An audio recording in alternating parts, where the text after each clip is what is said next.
சர்வமங்கள மாங்கல்யே சிவே சர்வார்த்த சாதகே சரண்யே திரியம்பகே கௌரி நாராயணீ நமோஸ்துதே. ஓம் நமச்சிவாய. மேன்மைகள் சைவநீதி விளங்குக உலகமெல்லாம். நோயற்ற வாழ்வே குறைவற்ற செல்வம்.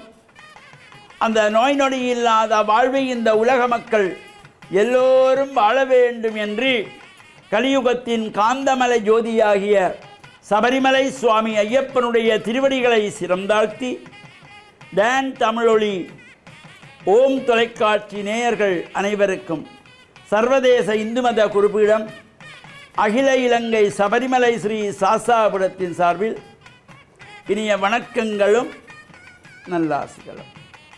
இன்றும் மங்களகரமான குரோதி வருஷம் ஆனி மாதம் 4ஆம் நாள் 18/6/2024 செவ்வாய்க்கிழமை. இன்று மலர்ந்திருக்கின்ற இன்றைய பொழுதும் நம் எல்லோருடைய வாழ்விலும் எல்லா விதமான சிறப்புகளும் வெற்றிகளும் கிடைக்க இறையருளும் குருவருளும் பூர்ணமாக நிறைய வேண்டும் என்று பிரார்த்தித்து இன்று மங்களவாரம் என்கின்ற செவ்வாய்க்கிழமை. பொதுவாக இந்த செவ்வாய்க்கிழமைகளிலே நாம் ஆசாரசீராக ஆலயங்களிலே சென்று வழிபாடுகள் செய்து சாயங்காலம் மாலை வேளையிலே வருகின்ற ராகு கால நேரம், இந்த செவ்வாய்க்கிழமைகளிலே ராகு கால நேரத்திலே துர்க்கை அம்பாளை வேண்டி எலுமிச்சம்பழத்திலே விளக்கு ஏற்றி வழிபாடு செய்கின்ற பொழுது சகல தோஷங்கள் நீங்கக்கூடியது.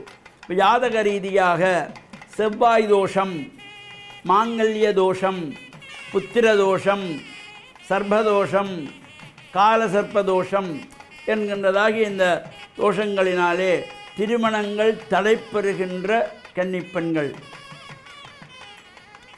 இவரெல்லாம் இந்த ராகுகால நேரத்திலே துர்க்கை அம்பாளை வேண்டி எலுமிச்சம்பழத்திலே விளக்கு ஏற்றி வழிபாடு செய்து குங்குமார்ச்சனை செய்யப்படுகின்ற பொழுது எல்லாவித தோஷங்களும் நிவர்த்தியாகி வாழ்வில் உயர்வுகளெல்லாம் கிடைக்கக்கூடியது. சிறப்பான மகிழ்வான வாழ்வு வாழக்கூடிய வகையிலே இந்த ராகு கால நேரத்திலே அம்பாள் வழிபாடு. பொதுவாக இந்த ராகு காலம் நேரத்திலே சுபகாரியங்களை தவிர்த்து கொள்வார்கள். இவ்வாறு இந்த அம்பிகையினுடைய வழிபாடு துர்க்கை அம்பாளை வேண்டி பிரார்த்தனை செய்வதற்கு இந்த ராகு கால நேரம் ஒரு சிறப்பானது. செவ்வாய்க்கிழமைகளிலே பிற்பகல் 3 மணி முதல் 4:30 மணி வரையிலே இந்த ராகு கால நேரம். அது ஒரு சில மாதங்களிலே ஒரு 5-10 நிமிடங்கள் முன்பின்னாக அந்த நேரங்கள் வரும். 3 மணியிலிருந்து 4:30 மணி வரை 1.5 மணி நேரங்கள் ராகு கால நேரம்.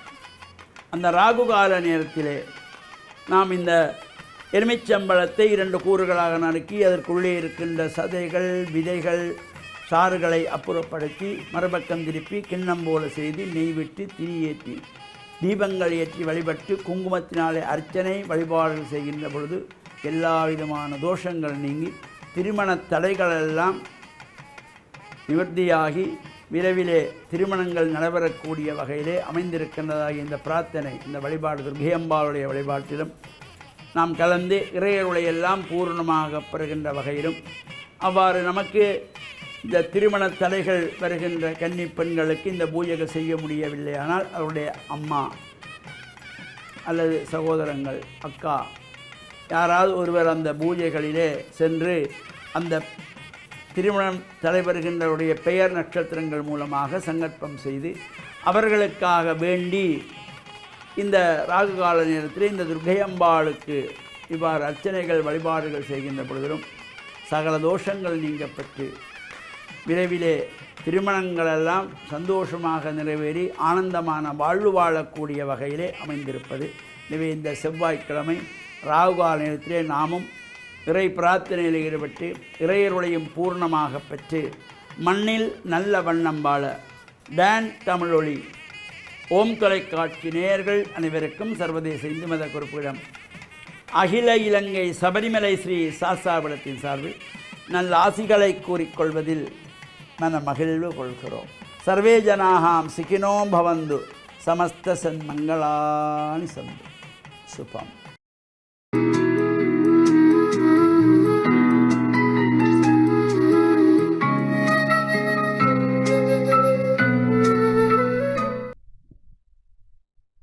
இறை இயேசுவில் என் அன்பு நெஞ்சங்களே, கிறிஸ்தவ நற்சிந்தனை வேளையில் உங்களை சந்திப்பதிலே பெருமகிழ்வு கொள்கின்றேன். இயேசு தன்னுடைய போதனையிலே இந்த உலகத்தினுடைய வாழ்க்கையை கடந்த மறுவாழ்வு உண்டா இல்லையா, அது எப்படிப்பட்டதாக இருக்கும் என்பதை விவரிப்பதற்காக ஒரு அழகான உவமையை சொல்லுகின்றார். ஒரு செல்வந்தர் இருந்தார். அவர் விலையுயர்ந்த ஆடையை அணிந்தவராக, எப்பொழுதுமே அவர் விருந்து உண்கின்றவராக, சௌகரியமாக இவ்வுலகத்தினுடைய எல்லா விதமான மகிழ்ச்சியான அனுபவங்களை அவர் தன்னுடைய வாழ்க்கையில் கொண்டிருந்த ஒரு செல்வர். அவருடைய இல்லத்திலே அவருடைய வாசல் படியிலே ஏழை லாசர் என்கின்ற ஒருவரும் அங்கு வந்து அவரிடம் பிச்சை கேட்பதற்காக வந்திருப்பார். அவருடைய உடம்பிலே எல்லாம் புண்களும் அவர் ஊத்தியாக இருந்திருக்கலாம். அவருடைய அந்த புண்களை கூட அந்த நாய்கள் நக்குமன் சொல்லுவார். இவருடைய மேசையிலே இருந்து விழுகின்ற உணவு துண்டுகளை அந்த நாய்கள் போய் சாப்பிடும். ஆனால் இந்த ஏழையை பற்றி அவர் கவலை கொள்ளாது இருந்தார். பணக்காரராக இருந்தது பாவம் அல்ல, நல்லது. ஆனால் இந்த பணக்காரன் ஏழை என்பதனாலே இன்னொருவருடைய பசியை, அவருடைய தேவையை, அவருடைய உணர்வுகளை உணராதவராக பாராமுகமாக இருந்தார். இந்த இருவரும் இறந்து மறு உலகிலே இந்த செல்வந்தர் எரி நெருப்பிலே இருந்து வேதனைப்படுவதாகவும், லாசர் என்ற அந்த ஏழை மனிதன் ஆபிரகாமுடைய மடியிலே அவர் மிகவும் மகிழ்ச்சியாக இருக்கின்றார் என்று கூறப்படுகின்றது. இந்த உவமை மூலமாக எங்களுக்கு மறுவாழ்வு உண்டு என்பது நிச்சயமாக இருக்கின்றது. ஆனால் இயேசு இன்னும் ஒருபடி உயர்ந்து கூறுகின்ற விடயம் என்னவென்றால், நாங்கள் இந்த உலகத்திலே வாழுகின்ற பொழுது 4 பேருக்கு நாங்கள் நன்மை செய்ய வேண்டும் என்று. நாங்கள் பணக்காரர்களாக, அறிவாளிகளாக, செல்வாக்குடையவர்களாக இருக்கின்றோம் என்பது தவறல்ல. ஆனால் இவற்றை நாங்கள் துர்பிரயோகம் செய்வதனாலும் அல்லது இவற்றுக்கு நாங்கள் அடிமையாக போகின்ற பொழுது ஏழையர்கள் மட்டிலே எங்களுக்கு அக்கறை இல்லாமல் போகின்றது. சில வேளைகளிலே எங்களுடைய சொத்துக்களை, பணத்தை நாங்கள் கூட இன்னும் அதிகமாக சேகரிக்க வேண்டும் என்பதற்காக மற்றவர்களை நாங்கள் ஏழைகளாக்குகின்றோம். எங்களுடைய செல்வாக்கு மேலோங்க வேண்டும் என்பதற்காக மற்றவர்களுடைய பெயரை நாங்கள் கெடுக்கின்றோம். எங்களுடைய அதிகாரம் நிலைத்து நிற்க வேண்டும் என்பதற்காக ஏனையவர்களை நாங்கள் அடிமையாக்கி அவர்கள் உயரக்கூடாது என்று சொல்லி அவர்களுக்கு எதிராக நாங்கள் எப்பொழுதும் செயல்பட்டு கொண்டிருக்கின்றோம். சூழ்ச்சிகள் செய்து கொண்டிருக்கின்றோம், பொய் பேசிக் கொண்டிருக்கின்றோம், குற்றம் கண்டுபிடித்து கொண்டிருக்கின்றோம். இங்கு செல்வந்தர் ஏழை என்ற இந்த பாகுபாட்டிலே மறுவாழ்வில் தங்களுடைய எதிர்பார்ப்புக்கு மாறாக இந்த ஏழை ஆபிரகாமுடைய மடியிலே உயர்த்தப்படுவது போல, இந்த செல்வந்தர் நெருப்பிலே அவர் தாழ்த்தப்படுவது போல எங்களுடைய வாழ்வு ஒரு முரண்பட்ட வாழ்வாக நிலை வாழ்விலே, மறு உலக வாழ்விலே இருக்கும் என்று இயேசு சொல்லி தருகின்றார்.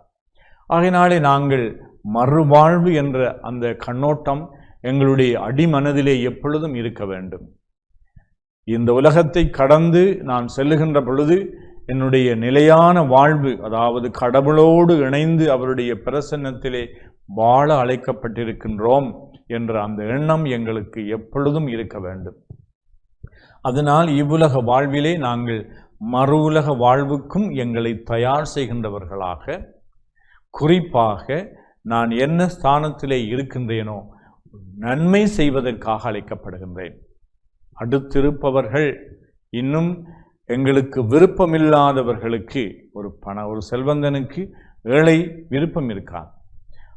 அவ்வாறு எங்களுக்கு சில வேளைகளிலே விருப்பமில்லாதவர்கள், எங்களுடைய மனதுக்கு திருப்தி தராதவர்கள், இவர்களுக்கு நாங்கள் என்ன நன்மை செய்ய முடியும், எதை நாங்கள் பகிர்ந்து கொடுக்க முடியும், எப்படி நாங்கள் அவர்களை வழிநடத்த முடியும், அவர்களை மகிழ்விக்க முடியும் என்று நாங்கள் சிந்தித்து செயலாற்றுகின்ற பொழுது மறுவாழ்வுக்கு நாங்கள் தகுதியுடையவர்களாக வாழ முடியும்.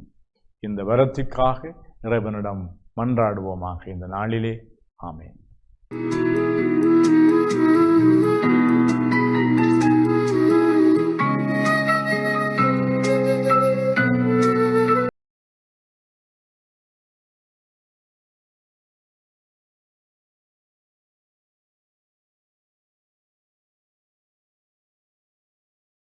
அஸ்ஸலாமு அலைக்கும் வரஹ்மத்துல்லாஹி வபரகாத்துஹு.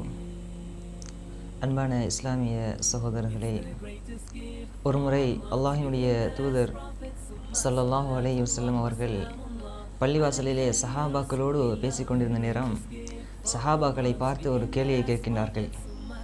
அதாவது அந்த சஹாபாக்கள் அனைவரையும் பார்த்து ஒரு கேள்வியை கேட்கக்கூடிய நேரம் அல்லாஹ்வினுடைய தூதர் ஸல்லல்லாஹு அலைஹி வஸல்லம் சொல்லுகிறார்கள், உங்களோடு இருக்கக்கூடிய ஒரு நபித்தோழர், அவருடைய வீட்டிற்கு அருகிலே ஒரு ஆறு ஓடிக்கொண்டே இருக்கின்றது, ஒரு நீரோடை ஓடிக்கொண்டிருக்கின்றது.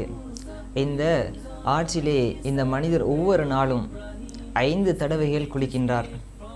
இவ்வாறு 5 தடவைகள் குளிக்கக்கூடிய இந்த நபித்தோழருடைய உடம்பிலே ஏதாவது அழுக்குகள் இருக்குமா, ஏதாவது துர்நாற்றங்கள் வீசுமா என்று அந்த நபித்தோழர்களை பார்த்து கேட்டவுடன் அந்த நபித்தோழர்கள் கூறினார்கள், அதாவது அல்லாஹ்வினுடைய தூதரே, இந்த மனிதர் ஒவ்வொரு நாளும் குளிக்கின்றார், இந்த மனிதருடைய உடம்பிலே எந்த ஒரு அழுக்குகளும் இருக்காது, இந்த மனிதனுடைய உடம்பிலே எந்த ஒரு தூர்நாற்றமும் வீசாது.